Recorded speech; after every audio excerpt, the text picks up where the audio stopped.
आपका रुपया गिर रहा है, और रुपये गिरने का एक प्रत्यक्ष असर है कि जो बाहर से तेल आ रहा है कच्चा, जो खाने का तेल आता है, जो बिजली घर चलाने के लिए कोयला आता है, और कई चीज आती है। आपके हाथ में जो मोबाइल फोन है सारा विदेश से आता है। आज तो व्हाइट गुड्स भी बाहर से आ रहे हैं। हर एक की कीमत बढ़ेगी। अगर 30-35% 45 रुपए से शुरू होते होते 65 की दर को पार करता है रुपया, तो यह परिस्थिति आएगी कि हर चीज महंगी होगी। You are then importing inflation into the country. यहां स्थानीय मूल्य वृद्धि भी है और आप विदेश से भी जो सामान आ रहा है महंगा आ रहा है, तो इसलिए इन्फ्लेशन बाहर से भी आ रहा है। यह स्थिति अर्थव्यवस्था की है। और अगर ग्रोथ रेट कम हो गए, कल जो आंकड़े आए हैं चिंता का विषय है, तो रोजगार भी गिरेगा। और जिस देश की जनसंख्या इतनी बड़ी है वहां रोजगार का गिरना गंभीर विषय है। सरकार का राजस्व भी गिरेगा। राजस्व गिरेगा तो जो सरकार की योजनाएं हैं, चाहे इंफ्रास्ट्रक्चर की, चाहे सामाजिक क्षेत्र की, समाज कल्याण की, उन पे खर्च करने के लिए सरकार की जेब में पैसा भी कम होगा।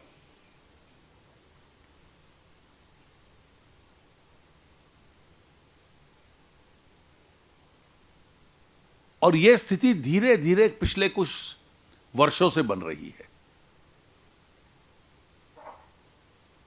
पूरी दुनिया चिंता लगा रही थी कितने वर्षों से कि नीतिगत निर्माण में लकवा मार चुका है, पॉलिसी पैरालिसिस हो चुका है। ये 4-5 साल से दुनिया चेतावनी दे रही थी।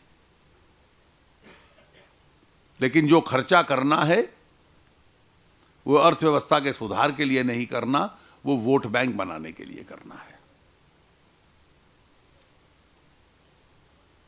और आज परिस्थिति यह है कि ना वोट बैंक बनेगा और अर्थव्यवस्था भी टूटेगी। और जब कोई तर्क ना हो तो क्रोध उस एक तर्क होता है।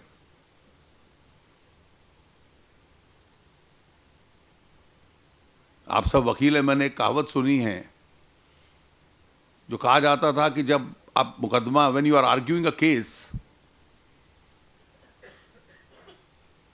if you are strong on facts, you must always bang the facts.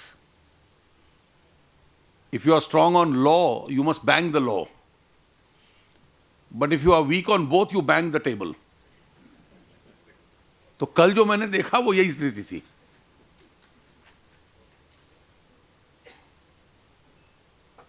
ये अर्थव्यवस्था की स्थिति है।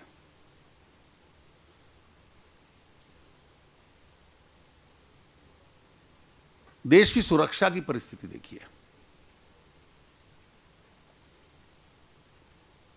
इस देश की राष्ट्रीय सुरक्षा, जिसका हमारे संयोजक राघवेंद्र जी अभी जिक्र कर रहे थे, उसका अगर एकमात्र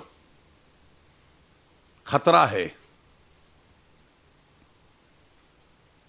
तो हमारी सोच में है कि सुरक्षा को सुरक्षा के कारणों के साथ जोड़ना है या वोट बैंक के साथ जोड़ना है। यह शर्म का विषय था कि एक आतंकवादी पकड़ा जाए और उसको पकड़ने के लिए हमारी इंटेलिजेंस एजेंसीज ने जो प्रयत्न और प्रयास किए होंगे, जो नेटवर्क बनाया होगा, वो काबिले तारीफ है। We must compliment our security agencies for this.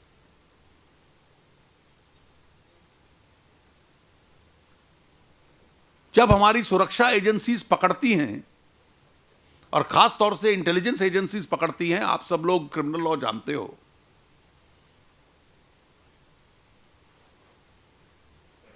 वो नियंत्रण कर सकती हैं, मॉनिटरिंग कर सकती हैं,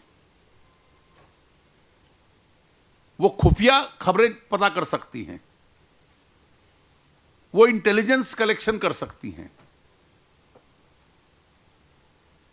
वो ट्रेस आउट कर सकती हैं, वो इंटरसेप्ट कर सकती हैं। लेकिन जो क्रिमिनल लॉ के पावर हैं वो तो पुलिस के पास है, इंटेलिजेंस एजेंसीज के पास नहीं है। और जब किसी को पकड़ लें, और राज्य और केंद्र का यह रिश्ता होता है कि राज्य की पुलिस को आकर कहें कि इसको पकड़ो, ये व्यक्ति हमने आइडेंटिफाई कर लिया है, तो राज्य की पुलिस उससे अपने हाथ धोना चाहे। हमने एक कुख्यात आतंकवादी को पकड़ लिया तो हमारे जो शासक दल है उसकी वोट बैंक की राजनीति खराब हो जाएगी।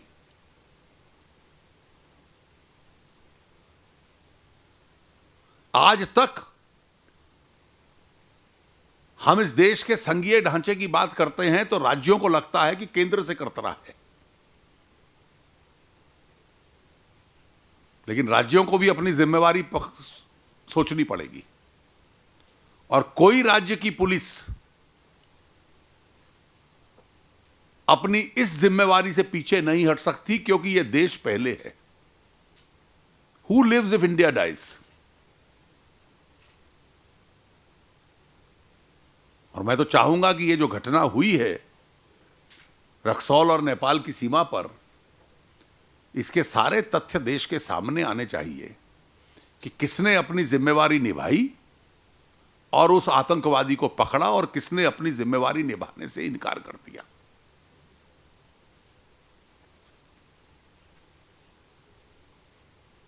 और यह परिस्थिति बहुत अधिक है।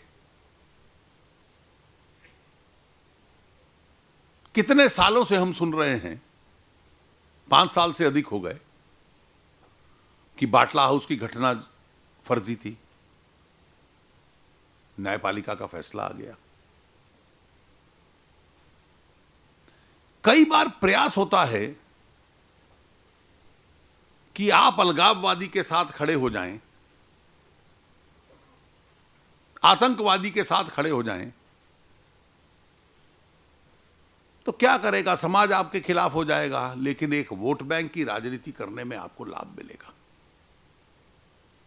पोटा को इसीलिए समाप्त किया गया।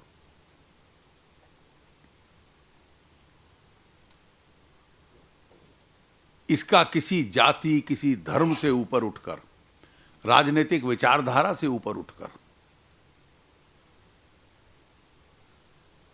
ये देश और इस देश को बचाना, इसकी सुरक्षा को बचाना मेरे लिए प्राथमिकता है। ये भारतीय जनता पार्टी का अटूट विश्वास है। और इसलिए एक राष्ट्रवादी दल होने के नाते सुरक्षा के जितने विषय हैं, और इसमें अगर हम अलग थलग भी पड़ जाएं तो वो भी हमें मंजूर है, क्योंकि आम जनता का जनमानस हमारे साथ होगा, हमारे खिलाफ नहीं होगा।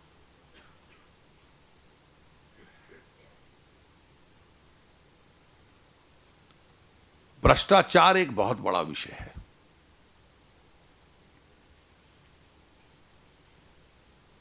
मुझे याद है कि जब इस देश में लाइसेंस राज समाप्त हुआ था तो मुझे लगता था कई बार कि लाइसेंस राज समाप्त हो गया तो शायद भ्रष्टाचार समाप्त हो जाए, लेकिन ये नहीं हुआ। भ्रष्टाचार थोड़ा सा अलग क्षेत्र में चला गया। आज जमीन, land, mining, private sector education, alcohol, government contracts, distribution of natural resources, और भ्रष्टाचार का पूरे हमारी अर्थव्यवस्था पे असर पड़ा है। मुझे अभी तक उत्तर नहीं मिला। ये जो आज रुपया गिर रहा है, अर्थशास्त्र में कहते हैं कि करंट अकाउंट डेफिसिट अपसेट हो गया। करंट अकाउंट डेफिसिट क्या है? कि जो विदेशी मुद्रा हम लोग कमाते हैं वो कम है जो विदेशी मुद्रा हम खर्च करते हैं उसकी तुलना में। We are spending more foreign exchange than what we are earning. That is why the current account deficit takes place. अब हम कैसे कमा सकते हैं?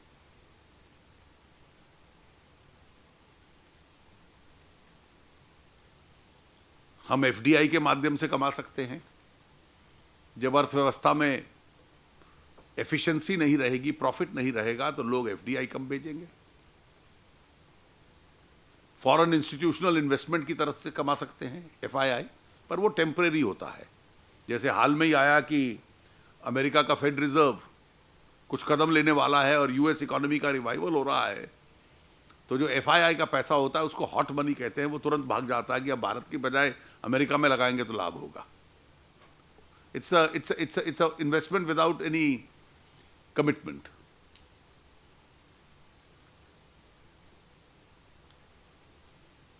उसके बाद जब आप बाहर से पैसा उधार पे लाते हो, एक्सटर्नल कमर्शियल बोरोइंग्स, उसमें ब्याज दर बहुत होती है। इसके अलावा आपके पास केवल दो तरीके बचे, यहाँ एक्सपोर्ट अर्निंग्स, यहाँ जो फॉरेन एक्सचेंज की रिमिटेंस आती है, जो भारतीय मूल के लोग बाहर हैं इस देश में विदेशी मुद्रा भेजते हैं। अब खर्चा है, कच्चा तेल आना है, खाने का तेल आना है। कोयले पे $20 बिलियन आ रहा है। चलिए कच्चा तेल कम है, खाने का तेल कम है, एडिबल ऑयल कम है, लेकिन कोयले के तो भरपूर भंडार हैं इस देश में। कोयला बाहर से क्यों मंगवा रहे हैं $20 बिलियन? कोयला इसलिए बाहर से मंगवा रहे हैं कि पिछले 6 साल में हमने आवंटन में भ्रष्टाचार किया सरकार ने, और उस भ्रष्टाचार की वजह से आज कोयले की खानें ठप पड़ी हैं। कारखानों में बिजली नहीं बनेगी, इसलिए कोयला बाहर से आता है।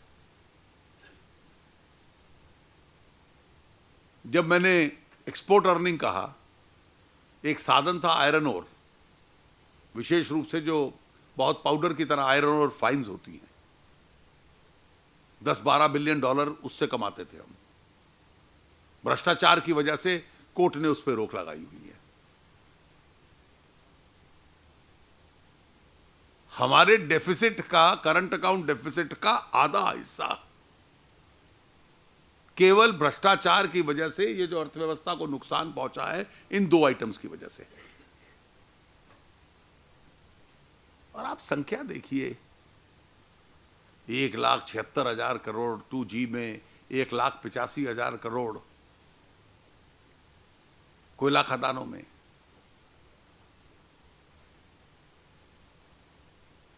आप ये मानकर चलिए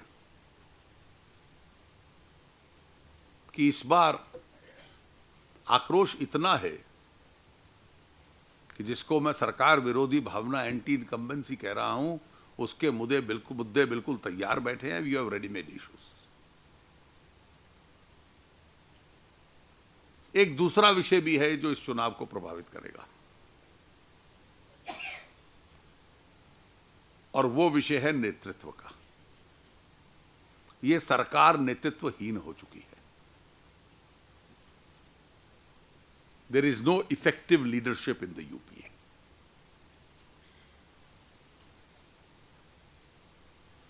और क्योंकि नेतृत्वहीन हो चुकी है, और इस नेतृत्वहीनता की वजह से लोग भारतीय जनता पार्टी की तरफ देख रहे हैं,